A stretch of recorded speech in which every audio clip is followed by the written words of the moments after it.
Hey guys, what's up? This is Insanity. Got a gameplay of Modern Warfare Remastered on PC, and it's 2 games of TDM with the R700 sniper rifle.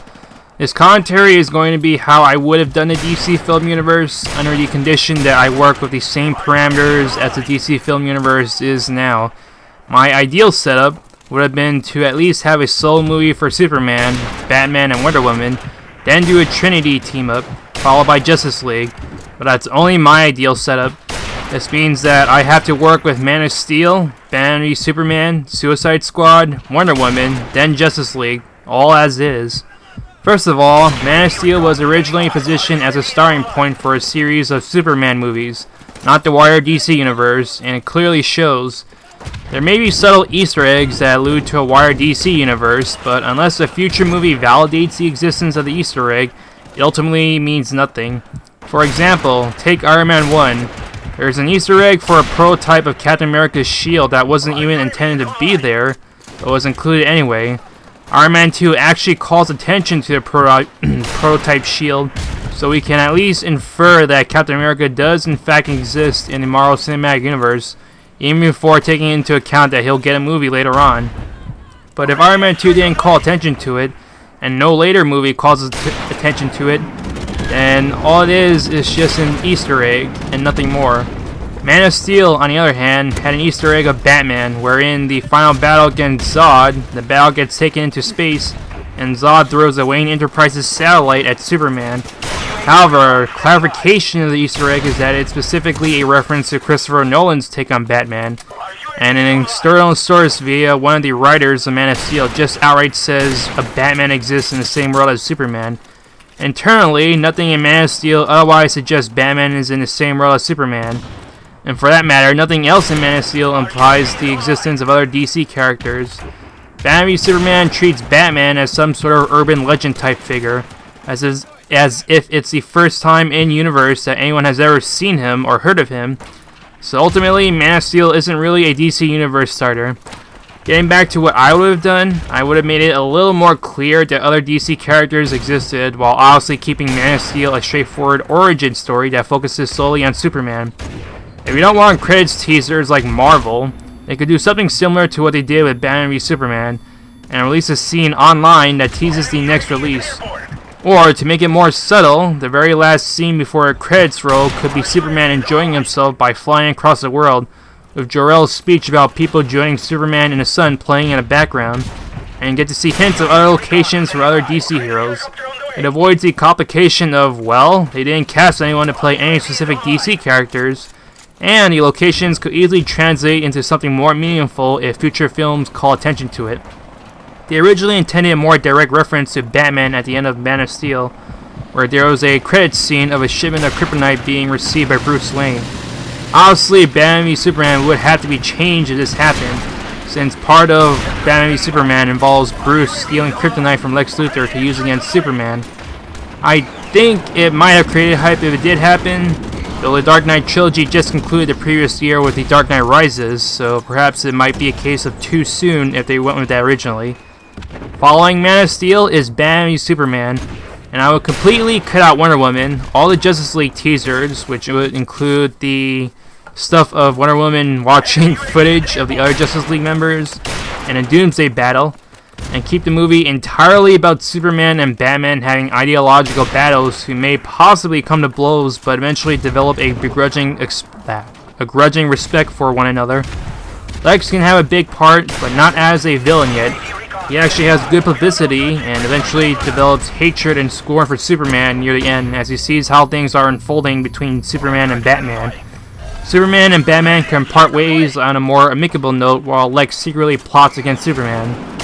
If you watch Dragon Ball Super, think of Zamasu plotting once he gets bested by Goku in combat, and that's sort of how I would present Lex.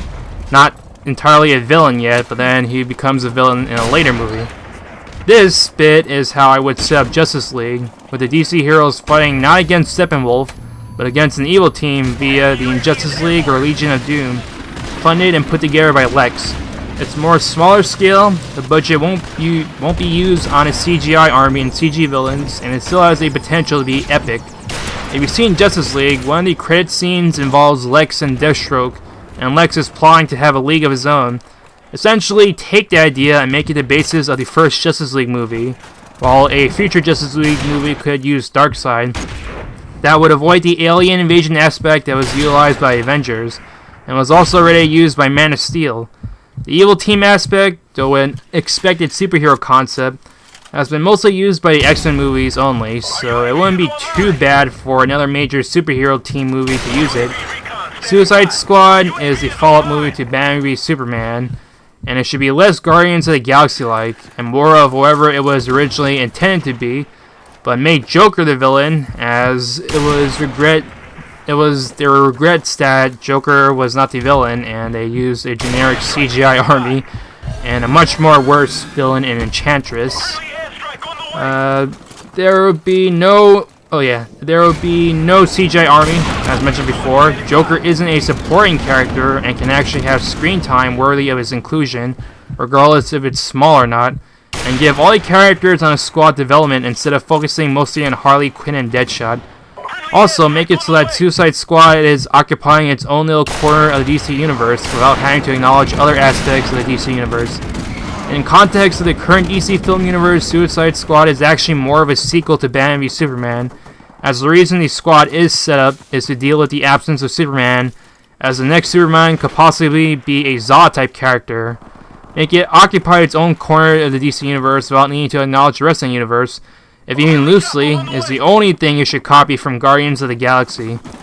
For Wonder Woman, given the way it was set up with Wonder Woman appearing in the present, and then the movie is essentially a giant flashback of her origins and how she came to Mono World, my revamped Wonder Woman wouldn't be any different. But the most obvious change that needs to be made is that by excising her appearance from Batman v Superman, it makes this her first true introduction into the DC film universe. So the reason for her being in a Mono World, as opposed to starting from the past and working her way to the present a la Captain America, has to be different. I'd have the invasion in Man of Steel be the first time she was made aware of other metahumans. She's been helping out mankind in secret, but she could not assist Superman because she was never aware he existed until now. For my revamped Wonder Woman movie, in the present, Superman's appearance entices her to try and investigate the existence of metahumans, and as she's doing so, she recounts her origin story, reminding herself of what it is she needs to do all throughout. Once you get back to your present in the closing scenes of the movie, she's now looked into other metahumans like Batman and Superman thoroughly, and seeing what they do and are capable of.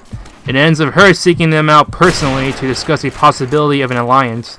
This leads into Justice League, where one incident from Lex Luthor as he creates his own evil team tips off Superman, who goes to confront Lex to see what's up, as he hasn't personally witnessed Lex being a villain yet, only to get ambushed by Lex's team with Kryptonite making its formal introduction in Justice League instead of Batman v Superman. And Superman gets saved by timely intervention from Wonder Woman. They both then seek out Batman, with Wonder Woman hoping to show Batman her research into metahumans, and both Superman and Wonder Woman learn that Batman has also been looking into metahumans ever since meeting Superman from Batman v Superman.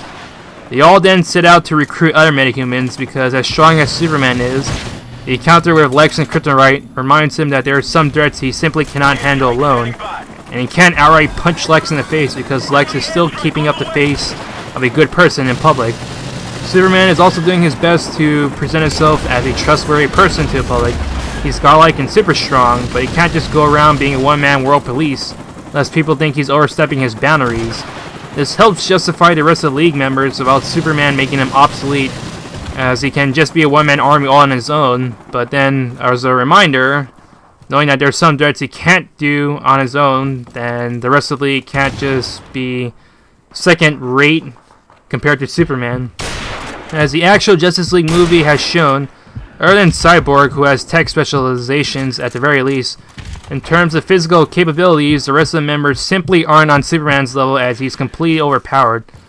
The overall goal of my revamped Justice League movie is to set it apart from Avengers, give an actual justification for the formation of the team, and make Superman relevant without making the other members obsolete. All the changes made are working within the existing framework of the DC film universe. Personally, I don't think the way they went about in making the DC film universe was bad. A lot of the decisions made function on the thought of, what can we do that Marvel hasn't done already? So Man of Steel being a more serious movie in the vein of the Dark Knight trilogy compared to all the movies of the Marvel Cinematic Universe. Batman v Superman being the ultimate trump card that Marvel can't play, on top of allowing them to reintroduce Batman within a reasonable time frame quickly without having to do another solo movie revolving around him. Suicide Squad allowing them to introduce and develop a whole bunch of villains who have potential future appearances as opposed to Marvel's villains who are usually one and done.